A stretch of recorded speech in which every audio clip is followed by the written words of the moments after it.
नमस्कार। आज के इस खास विश्लेषण में हम महाराष्ट्र के नासिक में ब्रह्मगिरी पर्वत पर स्थित त्र्यंबकेश्वर के रहस्यों को डिकोड करने वाले हैं।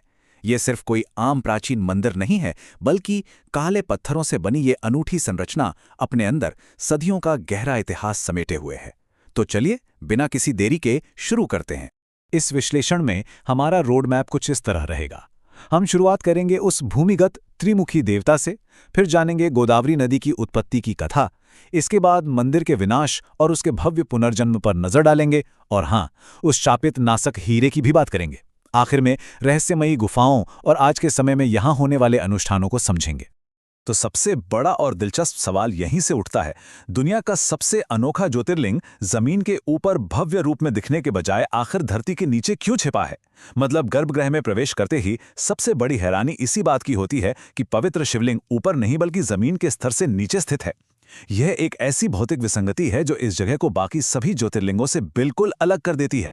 दरअसल सबसे अहम बात यह है कि भारत के सभी 12 ज्योतिर्लिंगों में से यही इकलौता ऐसा स्थान है जहां पूरी ईश्वरी त्रिमूर्ति एक साथ विराजमान है।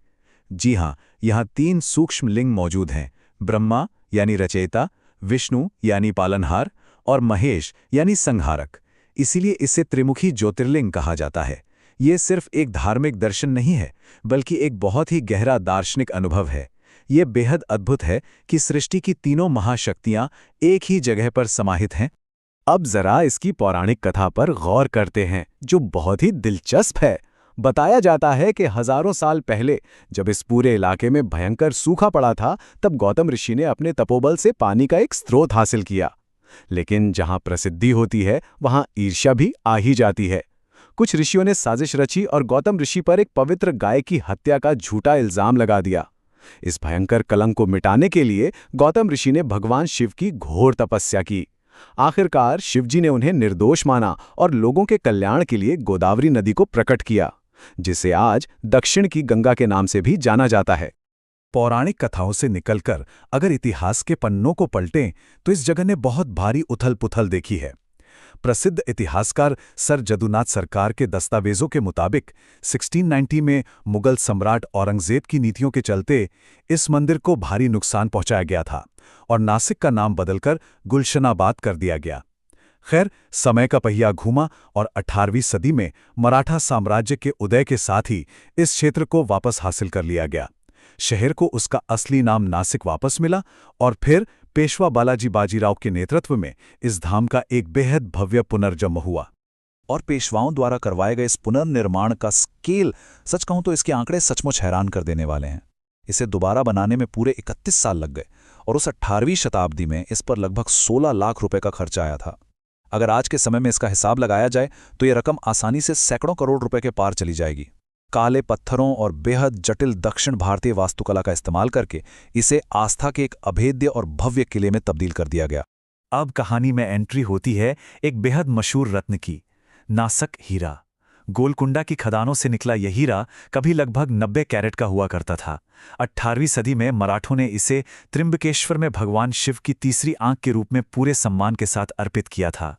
लेकिन 1817-18 के एंग्लो मराठा युद्ध के बाद ब्रिटिश ईस्ट इंडिया कंपनी ने इसे अपने कब्जे में ले लिया। वहां से ये हैरी विंस्टन जैसे मशहूर जौहरियों और एडवर्ड हैंड जैसे कलेक्टर्स के हाथों से गुजरता हुआ आज किसी अज्ञात निजी कलेक्टर की तिजोरी में बंद है और आम दुनिया की नज़रों से पूरी तरह गायब हो चुका है।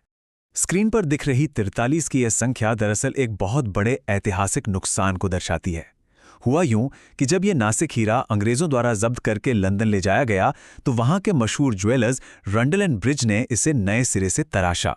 इस पूरी प्रक्रिया में हीरे का वजन 90 कैरेट से कटकर भयानक रूप से सिर्फ 43 कैरेट रह गया और कई लोगों का मानना है कि बस उसी पल इस हीरे की मूल भारतीय पहचान भी हमेशा के लिए छिन गई। वैसे इस हीरे से जुड़ी एक बहुत ही गहरी स्थानीय लोक कथा भी है, एक श्राप की कहानी। ऐसा माना जाता है कि जिसने भी इस हीरे पर अपना मालिकाना हक जताया, यह उसके जीवन में राजनीतिक अस्थिरता, युद्ध और आंतरिक कलह लेकर ही आया।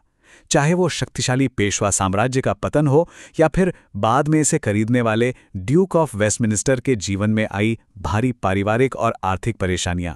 इसी वजह से पश्चिमी दुनिया में यह हीरा अपने श्राप की इन रहस्यमयी कहानियों के लिए बहुत ज्यादा मशहूर हो गया।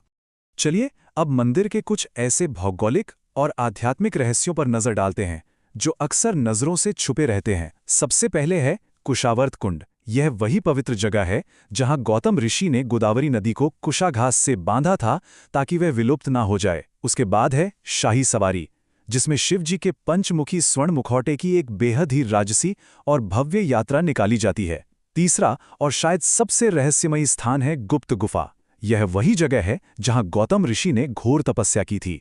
यहां आम लोगों का जाना सख्त मना है और यहां की शांति सच में असाधारण है। और आखिर में आकाशगंगा, ब्रह्मगिरी पर्वत से निकलने वाली एक निरंतर प्राकृतिक जलधारा जो स्वर्ग से उतरी गंगा की तरह सीधे गर्भगृह में जाकर उस भूमिगत त्रिमुखी शिवलिंग का लगातार अभिषेक करती रहती है। इतिहास के इन पन्नों से थोड़ा आगे बढ़ें तो सवाल आता है कि आज के समय में इस जगह की क्या प्रासंगिकता है। सच तो ये है कि आज भी हजारों लोग उम्मीद लिए और जीवन की उलझनों के जवाब तलाशने यहाँ खिजे चले आते हैं। यहाँ मुख्य रूप से दो बहुत ही अहम अनुष्ठान होते हैं। पहला है काल सर्प दोष पूजा।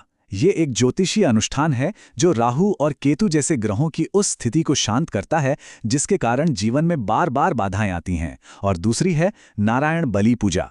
ये उन पूर्वजों के लिए की जाती है जिनकी मृत्यु अप्राकृतिक रूप से हुई हो। इस अनुष्ठान का मकसद सिर्फ दिवंगत आत्मा को शांति देना ही नहीं, बल्कि पीछे रह गए परिवार को भी एक गहरी मानसिक शांति प्रदान करना है। अब सोचने वाली बात यह है कि आखिर लोग इन अनुष्ठानों पर इतना दृढ़ विश्वास क्यों करते हैं। इसका जवाब एक बहुत ही खास शब्द में छिपा है, स्वयंभू। श्रद्धालुओं का ये अटूट विश्वास है कि यहाँ जो देवता विराजमान हैं उन्हें किसी इंसान ने नहीं बनाया, बल्कि वे अपनी ही दिव्य इच्छा से स्वयं प्रकट हुए हैं। और ऐसा माना जाता है कि एक स्वयंभू देवता के सामने किए गए अनुष्ठान मनोवैज्ञानिक रूप से अपार शांति देते हैं और यह विश्वास दिलाते हैं कि यहाँ की गई प्रार्थनाएं किसी भी और जगह की तुलना में निश्चित तौर पर ज्यादा फलदायी होंगी। तो इस पूरे विश्लेषण के अंत में एक बहुत ही विचारोत्तेजक सवाल दिमाग में आता है। अगर त्र्यंबकेश्वर के देवता धरती के नीचे इतनी मजबूती से स्थापित हैं, तो फिर गुजरात के सोमनाथ के उस प्रसिद्ध हवा में तैरते हुए यानी उड़ते हुए शिवलिंग का प्राचीन रहस्य क्या था? एक शिव जो धरती के भीतर बिल्कुल शांत और स्थिर हैं और एक जो सीधा आकाश से जुड़े थे। ये एक ऐसा कमाल का विरोधाभास है जो भारत के इन ऐतिहासिक और आध्यात्मिक चमत्कारों की और ज्यादा गहराई में जाने के लिए मजबूर कर देता है। इस दिलचस्प विश्लेषण में हमारे साथ जुड़े रहने के लिए बहुत बहुत धन्यवाद।